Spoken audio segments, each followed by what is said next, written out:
Have you ever heard from your parents not to pick up a hitchhiker because they're probably a serial killer? Well, lots of people have. Welcome to the Heartless Hitchhikers podcast. I'm Lucas Wade, and today's episode is the Damsel of Death. I'm going to be talking about Eileen Wuornos, the first female serial killer. Eileen Wuornos had a very disturbing childhood, so let's start there. Her mom, Diane Wuornos, gave birth to her older brother Keith at just 14 years old, while married to 18-year-old Leo Dale Pittman. Then around 2 years later, she gets pregnant with Eileen and divorced Leo during this pregnancy. At this time, Diane was 16 with 2 kids. She couldn't exactly deal with the pressure of being a single mother at that age. She abandoned Eileen and Keith. Then Diane's parents adopted them both and took them in. They grew up in Troy, Michigan.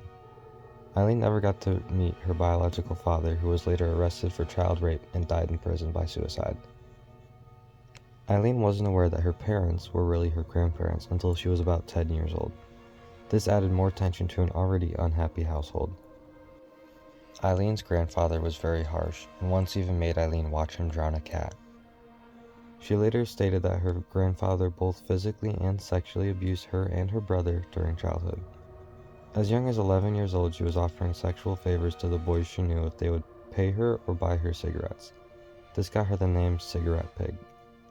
This sex work also further isolated her from her peers. Eileen ran away many times when she was younger, eventually landing her in juvenile detention. At 14, Eileen got pregnant and her grandfather sent her to a Detroit home for unwed mothers. While she told her family the pregnancy was a result of rape, she later backed down on the statement and gave other reasons. She gave birth to a baby boy who was given up for adoption. After she gave birth, she dropped out of school and bounced between juvie, the Wuornos house, and sleeping in the woods or abandoned cars. Her grandmother, Britta, who had struggled with alcoholism, died from cirrhosis of the liver in July of 1971. Less than 5 years later, in 1976, her grandfather, Laurie, died by suicide. Eileen did not attend the funeral. By that time, she had hitchhiked across the country while continuing to engage in sex work. She made it all the way to Florida, where she met and soon married a wealthy yachtsman, Louis Gratz-Fell. Eileen was 20 at this point, while Louis was 69 years old. This marriage was short-lived, however. Louis left Eileen within a month. He stated that she had a violent and ungovernable temper and had beaten him. The two officially divorced on July 19th of 1976. That same month, Eileen's brother Keith had died from cancer. Eileen was arrested yet again in the mid-1970s for assault, disturbing the peace, and disorderly conduct.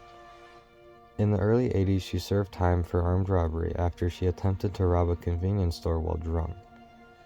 She had a lot of other charges as well. These include forging checks, resisting arrest, theft, and drunk driving. Some of the charges were attributed to fake names, which Eileen had a habit of using. In June of 1986, Eileen, now calling herself Lee, met a 24-year-old Tyria Moore at a gay bar in Daytona, Florida.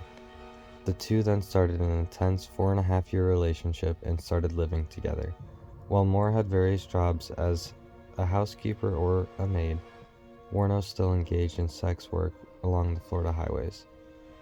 Eileen was very possessive. She didn't like it when Moore went to work or interacted with others. The two frequently moved to motels, apartments, and mobile home communities in Florida. It was during their relationship that Eileen moved from less serious crimes to murder. From late 1989 into the fall of 1990, Eileen Wuornos fatally shot 7 middle-aged men near highways in Florida. Let's talk about her unfortunate victims. Her first victim was Richard Mallory. He was a 51-year-old repair shop owner who was known to frequently hire sex workers. He was last seen on November 30th of 1989. According to a testimony from Moore, the day after this, Eileen had told her that she killed a man. Mallory's body was found on December 13th, 1989, in an illegal dumping site in the woods. There were 5 more men found over the next few months. Construction worker David Spears, 43, was found on June 1st, 1990. 40-year-old part-time rodeo worker Charles Carskadon was found on June 6th of 1990. The next victim was 50-year-old salesman Troy Burris, whose remains were found on August 4th, 1990. Charles Humphreys, 56, a child abuse investigator, was found on September 12, 1990. Walter Antonio, a trucker and reserve police officer who was in his 60s, was found November 19th of 1990. Throughout this time, Eileen would often come home with cars that she, quote, borrowed. She used a variety of aliases when she pawned various items that belonged to her victims, which made tracking her more difficult.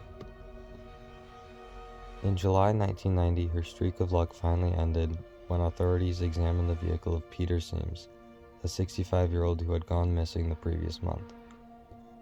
Witnesses state they saw Eileen and Moore leave the car, and a print was found on the door handle that was a match to Eileen.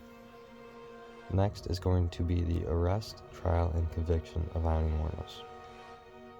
In the fall of 1990, there were reports that got out that authorities were looking for 2 women suspected of murder, and this prompted Tyria Moore to flee Florida and leave Wuornos. On January 9, 1991, Eileen was arrested at the Last Resort Bar in Port Orange, Florida on an outstanding charge. Soon after her arrest, police tracked down Moore in Pennsylvania. Moore made a deal with police to gather evidence against Eileen in order to avoid prosecution. In mid-January, Eileen admitted to murder on a phone call with Moore, saying she'd committed her crimes because she was desperately in love and wanted them to stay together. After this phone call confession to Moore, and against the advice of the council, police videotaped Eileen as she confessed to 7 murders. The public was fascinated by the case, partially due to the lurid nature of the crimes and the incorrect descriptions of Eileen from the media as the country's first female serial killer. She was dubbed the Damsel of Death. She was first prosecuted for Mallory's murder. During the 1992 trial, Wuornos asserted that she had been raped and assaulted by Mallory. Although it was not revealed in court, Mallory has previously served time for sexual assault. However, there were no other sex workers that came forward to recount these encounters with Mallory. A jury found Eileen, who was 35 at the time, guilty of first-degree murder and robbery on January 27th of 1992. On January 31st, Eileen was given the death penalty. After being on death row for a decade, Wuornos was executed by lethal injection on October 9, 2002 in Stark, Florida. She was 46 years old at the time of her death. Her reported last words were, "I'd just like to say I'm sailing with the Rock and I'll be back. Like Independence Day with Jesus, June 6th. Like the movie, big mothership and all, I'll be back." Wuornos' remains were cremated and scattered by a tree in Michigan. And that's the end of the story for the Damsel of Death, Eileen Wuornos. This case was a very disturbing one, from her terrible and traumatizing childhood to her line of work and her eventual murders. Thank you for listening to this episode of the Heartless Hitchhikers podcast.